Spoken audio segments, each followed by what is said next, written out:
श्रावण महीने की 10वीं तिथि को शहद में डुबोकर श्रृंगार करते हैं। शंकर कहते हैं इसने मेरा श्रावण महीने में श्रृंगार करा है, तो क्यों ना मैं भी इसका धन का श्रृंगार कर इसको कर्ज से मुक्त कर दूं, तब कर्जा चुका। कहते हैं सावन का चढ़ाया जल मनुष्य के जीवन का हर पल बदलता रहता, हर पल बदलता।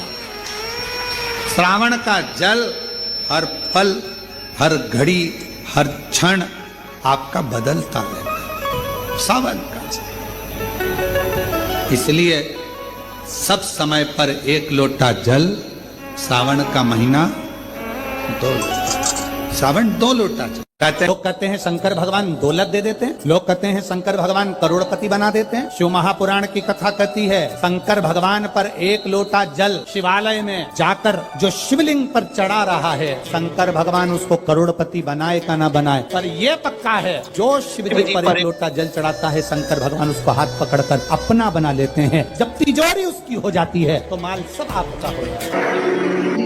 ये केवल श्रावण के महीने में किया जाता है, इसके सिवा कहीं कोई महीने में नहीं कर सकते। शमी के पत्ते को चाहे 21 हो, 11 हो, 51 हो, श्रावण महीने की 10वीं तिथि को उसको शहद में डुबोकर शंकर भगवान के शिवलिंग पर उसको श्रृंगार करो। केवल चढ़ाना नहीं है, जब शहद में डूब जाएगा तो वो चिपक जाएगा। शिव का श्रृंगार करो। क्या होगा इससे? तो लिंग पुराण कहती है, नर्मदा पुराण कहती है, शंकर का जब हम शमी के पत्ते को शहद में डुबोकर श्रृंगार करते हैं, शंकर कहते हैं इसने मेरा श्रावण महीने में श्रृंगार करा है, तो क्यों ना मैं भी इसका धन का श्रृंगार कर इसको कर्ज से मुक्त कर दूं, तब कर्जा चुका। ये केवल श्रावण के महीने में किया जाता है, इसके सिवा कहीं कोई और नहीं। तो बाद में कहोगे कि हमको हर महीने, तो उस महीने में कर, केवल श्रावण की 10वीं, चाहे उजाले की कर लो चाहे अंधेरी की कर लो, एक ही बार करना।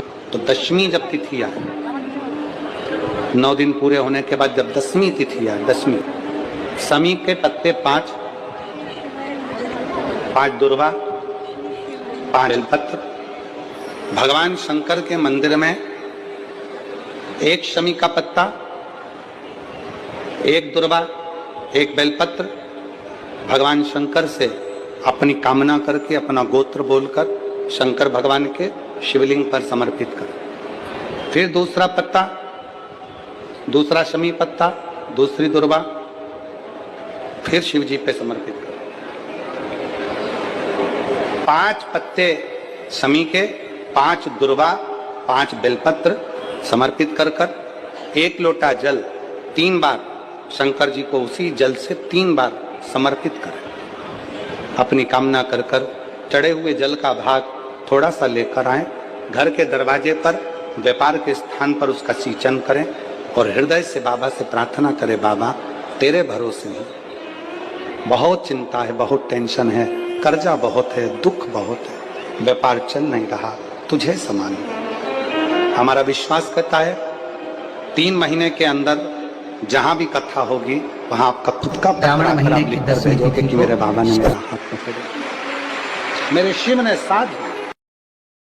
शमी के वृक्ष के नीचे, बेलपत्री के वृक्ष के नीचे अगर भूल से भी बच्चा, बूढ़ा, कोई व्यक्ति एक पार्थिव शिवलिंग का निर्माण कर लेता है, भूलवश भी उस पे जल समर्पित कर देता है, भूलवश भी उसके भाव से पुष्प या शमी पत्र या बेलपत्र भी चढ़ा देता है, तो वो इस संसार में कहीं ना कहीं सुख भोगता ही है, उसके जीवन में दुख नहीं। शमी पत्र की मूर्ता, शमी पत्र की मूर्ता, शमी का पत्र समर्पित की गई शमी का 1 पत्ता, महादेव को अगर 1 शमी का पत्ता समर्पित कर दिया जाता है तो जिंदगी में कभी वैभव और धन की कमी नहीं आती।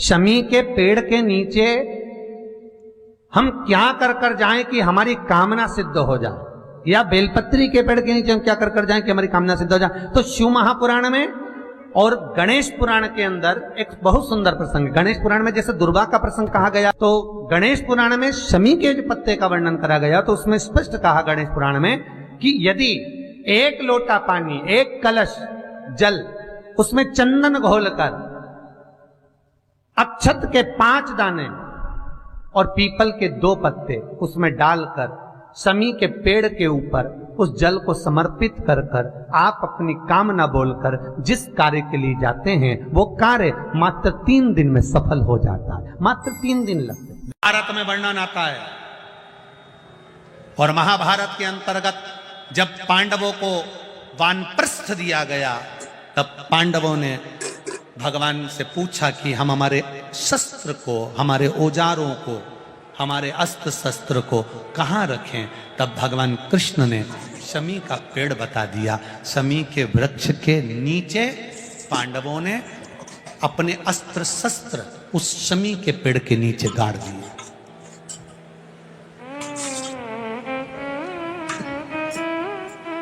शमी के वृक्ष के नीचे अस्त्र शस्त्र को गाड़ा गया। जब वानप्रस्थ पूरा हो गया, पांडव वापिस आए, शमी के पेड़ के नीचे खोदा गया और खोदने के बाद अस्त्र शस्त्र निकाले गए और अस्त्र शस्त्र निकालकर, अस्त्र शस्त्र निकालने के बाद पुनः भगवान कृष्ण ने पांडवों को दिए। पांडवों ने उन अस्त्र शस्त्र की पूजन शमी के वृक्ष के नीचे करी, तो भगवान कृष्ण ने कह दिया, आज आपने पूजन करी है, दशमी का जो दिन होगा लोग अपने घरों में शस्त्र की पूजन करेंगे, शमी के पत्ती का स्मरण करेंगे, उसके घर में कभी संपदा की कमी नहीं होगी और वीरता का आनंद होगा। वो शमी पत्ती थी शमी। और धौम्य ऋषि के पुत्र थे मंदार। मंदार आंकड़ा पुष्प, शमी औरव ऋषि की बेटी। जब बड़ी होती चली गई तो वो औरव ऋषि की बेटी शमी ने जीवन में कुछ किया ना किया, पर एक काम औरव ऋषि की बेटी शमी करती रही कि भरण पोषण में अग्रणी रही।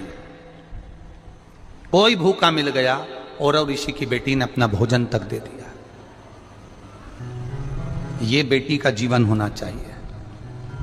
कई महाराज, औरव ऋषि की बेटी शमी उसमें की थी, अगर उसकी थाली में कुछ भी नहीं बचा चलेगा, पर सामने वाला भूखा नहीं रहना चाहिए, उसको जरूर खिला देना।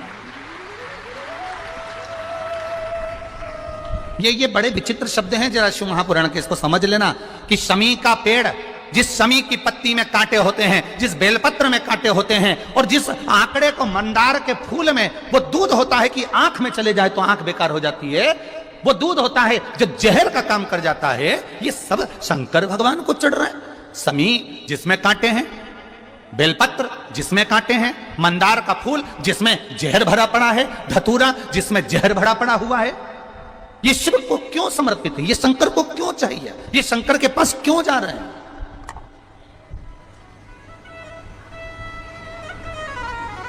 क्यों? उसका एक कारण है, सत्य बोलने वाला हमेशा बुरा होता है, हमेशा बुरा होता है। और वो सत्य बोलने वाला व्यक्ति, शमी कांटों में रमी हुई है, लदी हुई है, पर भाव शुद्ध है, उसका भाव गड़बड़ नहीं हुआ उसका। उस शिव मंदिर में जाकर मात्र शिवलिंग का स्पर्श कर लेना। आप में से कितने लोग हैं जो शंकर जी के मंदिर में जाकर चंदन की 3 उंगलियां शिवलिंग पर घुमाते हो ना? शिवलिंग पर 3 उंगली, तो ये 3 उंगली घुमाने का फल क्या है? पूज्य पंडित प्रदीप मिश्रा क्या फल है इस शिवलिंग पर ये 3 उंगली घुमाई जाए तो इसका फल क्या है? तो आपको लगेगा भगवान शंकर को त्रिपुंड लगाना है। बोलो सही है गलत है? आप तो यही सोच सकते ना कि शिव जी को त्रिपुंड लगाया गया है, पर नहीं। शिव महापुराण की कथा कहती है, ओम शिव महापुराण की कथा ये सागर में जो चल रही है, इसमें आप अगर विद्धेश्वर संहिता को या पार्वती खंड को निकालोगे या आप स्कंद पुराण का या लिंग पुराण की कथा को उठाकर देखोगे तो उसमें वर्णन आता है जब कोई पुरुष, नारी या बच्चा अगर गंध भी नहीं है, लाल चंदन भी नहीं है और मात्र उंगली से 3 लाइन खींचता है, उसका मतलब त्रिपुंड लगाना नहीं होता, उसका मतलब होता है कि उसने एक पार्थिव शिवलिंग का निर्माण कर पूजन कर ली है। यह फल प्राप्त, उसका फल ये प्राप्त